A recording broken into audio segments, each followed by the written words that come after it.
Welcome to 100 Yards of Football today. I'm your host, Vincent Turner, and today I'm doing my college football legend special. And today I'm going to highlight, in my opinion, the greatest college quarterback I ever seen play up close and personal, and his name is Joe Gilliam Jr., Tennessee State University. So if you like the video today, please come in and share it. We'll surely appreciate it here at 100 Yards of Football. Well. It's a great time right now following college football. Living here in Douglasville, Georgia, which is about an hour away from Athens, Georgia, where you got the number one ranked Georgia Bulldogs. You're seeing so much great college football this season. You got the news that Deion Sanders might be taking the head coaching job at TCU. You got expansion where Texas and Oklahoma are going to come into the SEC possibly next year. But the thing that's so special about college football, it's been a game of history for a long years. And man, me growing up in my hometown of Memphis, Tennessee, born July 17, 1960, able to really come to knowledge at 6 years old, knowing what college football is all about. I remember the first game I remember watching was Notre Dame and Michigan State. Bubba Smith, Terry Hanratty, Jim Lynch, Alan Page, Jimmy Ray. And then following through my years as I ascended in my age, then watching a great young man from Galileo High School by the name of O.J. Simpson run that ball for USC. Then going into 1968 when I was 8 years old, watching that great Ohio State football team. Rex Kern, Jack Tatum, Jim Otis, Jim Steelwagon. But man, when you talk about college football, for me personally, it's special when you get to see somebody great up close and personal. Granted, Joe Gilliam Jr. didn't play on the Division I level, but he played on the Division II level. And the thing that really makes me special is that I saw greatness at its highest level. At 10 years old, as I told the story in several videos, my dad used to take me to see games at Tennessee State University. The 66 team that had Eldridge Dickey, King Dunlap Jr., Claude Humphrey. See, one thing that you got to understand about Tennessee State football back then, it was must-see TV among the African-American community throughout the state of Tennessee. Not only in Memphis, not only in Nashville, but East Tennessee, when you had North City, you got Loudon, Tennessee, you got Knoxville, then you got Winchester, you got Gallup. Then down where I'm from, Memphis, you got Ripley, you got Covington, Tennessee, you got Bartlett. And going to see Tennessee State football back then, it was something that was unseen among the Black community. And going up there on the campus of Tennessee State University and watching games out of Hale Stadium. But the thing that changed my life and really got me to loving this game was this young man right here. He's a guy that I'm always going to hold dear to my heart. And pound for pound, he was the best football player I've seen play close up and personal. See, I've never seen Tom Brady play personally. I've never seen Peyton Manning play in person. I've never seen all the great ones that they said is great, like John Elway, Joe Montana. I seen Michael Vick. We know how that ended. But I'm talking about up close and personal. And when I look at him, I go back to September 19th, 1970 versus Kentucky State University. He threw 7 touchdowns that day. But the thing that really stuck out to me, and I'm sitting there as a young man, 10 years old in the stands with my dad, and the band for Tennessee State rubbing up every time it was a touchdown Joe Gilliam Jr. threw. It was something to see. But the skill set and his ability to throw the football was stuck out in my mind, man. If you want validation, go back on YouTube and pull up Franco Harris talking about Joe Gilliam. He said, man, that kid can really throw the football. And when you talk about the skill set, the arm strength was A+. The ability to throw sideline and the deep ball was A+. The delivery was A+. The touch was A+. The confidence he had was A+. The swagger. And it looked like a guy who's going to the store in a nice restaurant and ordering everything he wanted and sitting up there with a big smile on his face. And at the time when Joe Gilliam Jr. was quarterbacking at Tennessee State, he was ascending to being the best athlete that ever came through that school. But think about what he had to follow. Even made me more excited. He had to follow Ed Templeton and the female Tiger Bell track team that had Wilma Rudolph. He had to follow another great track athlete, Ralph Boston. Then that 66 team that I always say is the best college football team I've ever seen up close and personal. 27 players drafted in the NFL. And they had a quarterback out of Houston, Texas named Eldridge Dickey that was special. But this guy right here, he was everything that I ever seen a football player playing that position. And ooh, he could throw the football, man. The best I ever seen do it. And you look at the time, college football had all them great stars during that time, and nobody ever heard of them. You had Johnny Rodgers in Nebraska. You had Pat Sullivan at Auburn. You had Johnny Musso at Alabama. You had Jack Tatum at The Ohio State. Willie Harper, Johnny Rodgers, Rich Glover in Nebraska, along with Jerry Taggy. Elmo Wright, Robin Newhouse at Houston. And then I saw two other players that I thought at 9 years old at Liberty Bowl Memorial Stadium. My dad took me to see the Memphis State Tigers play a school by the name of West Texas State. They had two guys in the backfield. I know people out there probably forgot them. Mercury Morris and Dwayne Thomas. And at that time, at 9 years old, I thought they were the best football players I had seen play in person, pound for pound. But now, Joe Gilliam Jr. And being an African-American quarterback playing on that level, it was something special. We all knew what was happening in the state of Tennessee, a state that only has about 6 million people at the time. But we know what was going down in Nashville. And think about his career. Joe Gilliam Jr., two-time Black National Player of the Year in Black college football, 1970, 1971. Won 2 Black college national championships. Defeated Southwest Louisiana State in the Grantland Rice Bowl in Baton Rouge. Had a career 2,177 yards passing. And I know everybody talks about all the African-American quarterbacks back in that time, which we had Marlon Briscoe, Nebraska, Omaha, James Harris at Grambling, Johnny Walton at Elizabeth City State, Parnell Dickerson at Mississippi Valley State, and of course, Willie Thor, who's at Michigan State, played in the 1950s.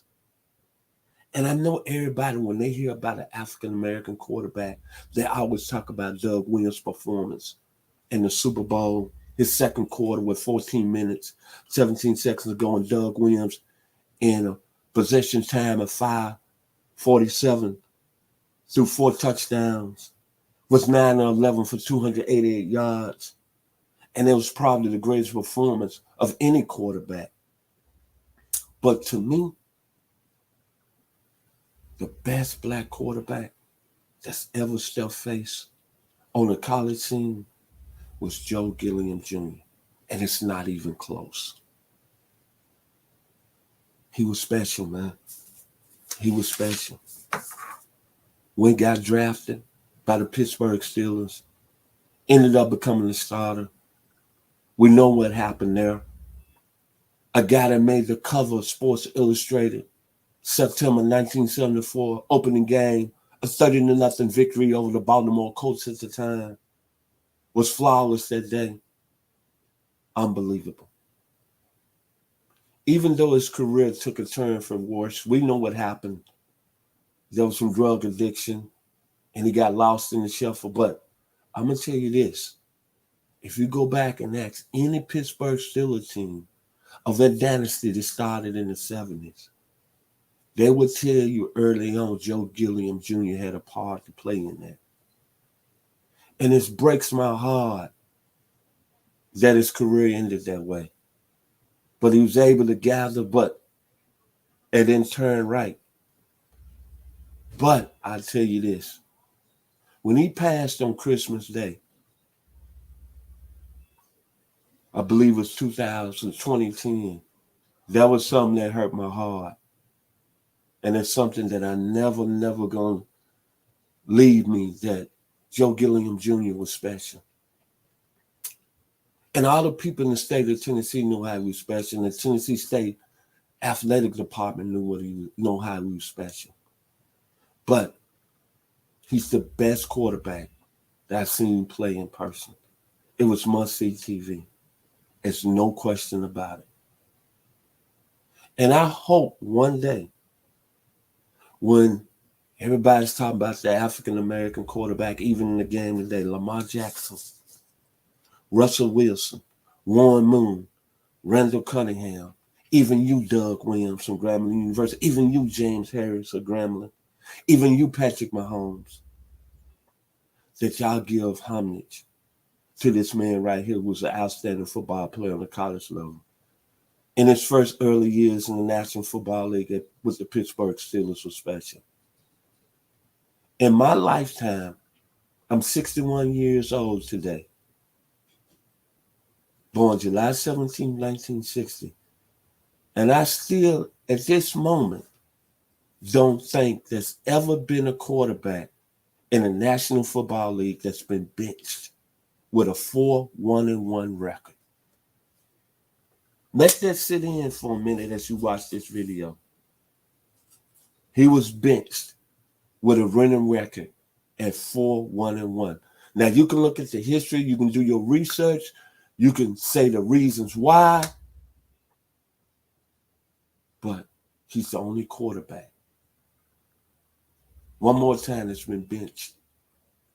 4 wins, 1 loss, 1 tie. And as I continue to live my life, and hopefully I got some more good years left in me, that's one thing I'm never going to change my mind.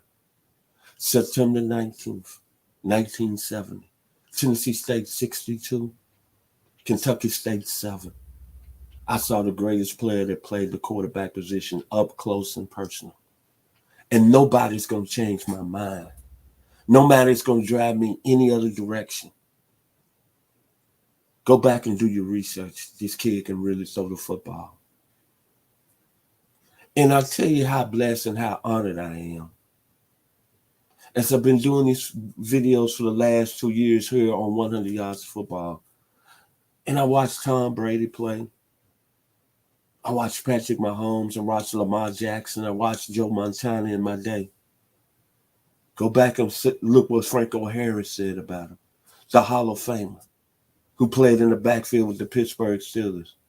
Early on, it's on YouTube, he said, this man can really throw the football.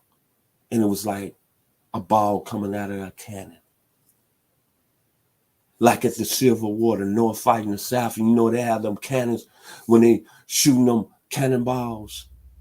That's what I saw that day with Joe Gilliam Jr. And I don't care what anybody said about how his career ended. But I know this. In my heart, I'm going to take all the good memories about this young man. And he played at a school that was in my home state. And he played at a time that all the African-Americans through the state of Tennessee, we needed that. See, people, they get it kind of really don't understand. They think the University of Tennessee was good football at that time. And Tennessee went to the Orange Bowl, no question about it. Played Oklahoma in 1960. They had Steve Connor, had 2 of the first black players who played in the SEC, Jackie Walker and Lester McLean. But to be honest, if you ask any African American who was living through that time through the state of Tennessee, They'll tell you Joe Gilliam Jr. was special. Up in East Tennessee, out of Philadelphia, Loudon, North City, the Melton family, the Kerr family, the Roberts family, the Ratledge family. Then go down to Nashville, you had the Kerr family. Then down to Memphis, Tennessee, you had my family, the Turner family, the Lyons family, the Porter family, the Miller family, the Arnold family. I guarantee you ask any member of all them great families I just mentioned across the state of Tennessee, where Joe Gilliam Jr. played quarterback at Tennessee State. It was something that's never going to be seen again. That man can throw the football. One more time, the skill set, the deep ball, the arm strength, the confidence, the swagger, all A+. I could talk about him for 2 hours, but I'm going to leave it at this. When everybody talking about the African-American quarterbacks, and they bring up Michael Vick, they bring up Russell Wilson, they bring up Andre Ware, they bring up Warren Moon, Randall Cunningham. I see these videos of Warren Moon meeting with James Harris. He meeting with Michael Vick. But not one African-American quarterback has ever mentioned Joe Gilliam Jr. But you know what? Today here on 100 Yards of Football, I'm giving him homage. No matter how his career ended, and he died Christmas Day 2010, there was a part of me that left me because I have, to be honest, people don't even know this has been on this platform with me. I have a lot of love for Joe Gilliam Jr. because I saw him play up close and personal. And I know what his skill set was. He's the best quarterback I ever seen throwing the football. So, Willie Towton, Mississippi Valley, Doug Williams one more time, James Harris, Grambling, Vince Evans of USC, Randall Cunningham, Lamar Jackson, Michael Vick, Warren Moon, Tom Brady, even Steve Gronkowski, who played with the Falcons here locally with Michael Vick and Matt Ryan. Can none of y'all carry his jockstrap throwing the football? And I will put my life on it. So I'm going to end it today with my hero, the greatest player I've seen play the quarterback position, Joe Gilliam Jr., Tennessee State. In the words that you know what I'm finna say, I always end it with a great lyrics of some great entertainers. Well, I got to do it with a young lady that was out of Ripley, Tennessee. One of the greatest entertainers ever. And she was with Ike Turner. Ike and the Tina Turner Review. And they had a song like this. You know, every now and then. I think you might like to hear something from us, just for the state of Tennessee. Back in 1970, September 19th, it went like this. It was nice and easy, as Tina Turner say. And you know what?